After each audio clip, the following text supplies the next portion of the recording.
उद्या कुणाचा दिवस गोड असेल आणि कुणाला कडू होईल? नाही, कसं आहे की एक आढावा असतो संपूर्ण इलेक्शनचा. सगळेजण राज्यभरामध्ये विविध ठिकाणी प्रचार करत होते, त्यावेळेला काय परिस्थिती, काय आम्हाला जाणवलं त्याबद्दलचा एक आढावा होता आणि त्याबद्दलच चर्चा झाली आहे. ताई, संजय राऊतांनी आज एक विधान केलं, ते म्हणाले 160 जागा ज्या आहेत का महाविकास आघाडीच्या येतील.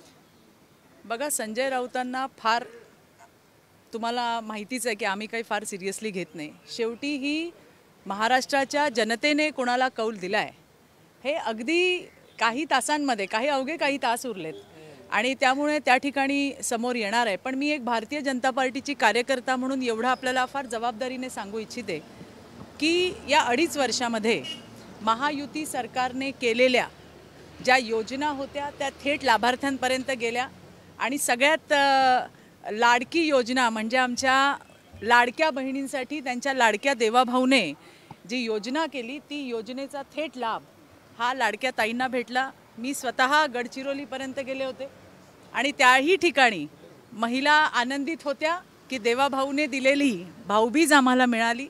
एक लाडक्या बहिणींचा एक उत्साह, त्याचबरोबरीने सरकारने केलेली कामं, या सगळ्याच्या पार्श्वभूमीवर आम्हाला चांगलं जनमत मिळेल असा मला तरी विश्वास आहे. आमदारांना कधीपर्यंत मुंबईत बोलवले? नाही, काही मला आयडिया नाही, मला काही माहिती नाही. तो माझा नाही. तरीही तुम्ही इतका खात्रीशीर म्हणत असतानाही संजय राऊत म्हणतात की भाजपला इतकी घाई झालेली आहे की घाईघाईमध्ये आदानीला सुद्धा ते मुख्यमंत्री करतील. मी तुम्हाला हेच सांगितलं की संजय राऊतांना किती आपण सिरियसली घ्यावं हे आपल्याला ठरवायला पाहिजे.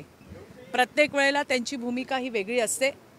जमिनीवरची जी रिॲलिटी आहे, जी आम्हाला अनुभवायला आली, त्याच्याचवर चर्चा होती आणि तेच रिपोर्टिंग आम्ही आमच्या नेत्यांना त्या ठिकाणी केलं. समोर आले विनोद तावडेंनी एक नोटीस बजावली आहे राहुल गांधी, मल्लिकार्जुन खरगे आणि काँग्रेसच्या काही नेत्यांना की 5 कोटी रुपये मी वाटल्याचा खोटा आरोप केलाय. बिनशर्त माफी मागा 24 तासात, नाहीतर 100 कोटीचा दावा दाखल करताय. त्यांनी आता काय केलंय आणि काय मला मी पाहिलेलं नाहीये सकाळपासून, परंतु त्या ठिकाणी विनोदजींनी त्यांची जी काही भूमिका होती या घटनेच्या संदर्भामध्ये ती त्यांनी त्या वेळेला ठेवलेली आहे. त्यातलीच ही एक त्यांची भूमिका असावी. ताई, आपण जर बघितलं असेल तर महाविकास आघाडी असेल किंवा महायुतीकडून आता छोट्या पक्षांना फोन करायला सुरुवात झालेली आहे. जितेंद्र ठाकूर देखील म्हणाले की माझ्या देखील महाविकास आघाडीचे नेते, महायुतीचे नेते संपर्कात आहेत. खरंच भाजप संपर्क करते का? भाजपला भीती वाटते असं देखील संजय राऊत. बघा, मी तुम्हाला सांगितलं की हे जे सगळे प्रश्न आहेत ते माझ्याशी रिलेटेड नाही आहेत. तर आमचे प्रदेश अध्यक्ष याच्याबद्दल जास्त चांगलं सांगू शकतील. हे माझं काम नाही आहे, त्याच्यामुळे मला याच्याबद्दलची माहिती नाही आहे.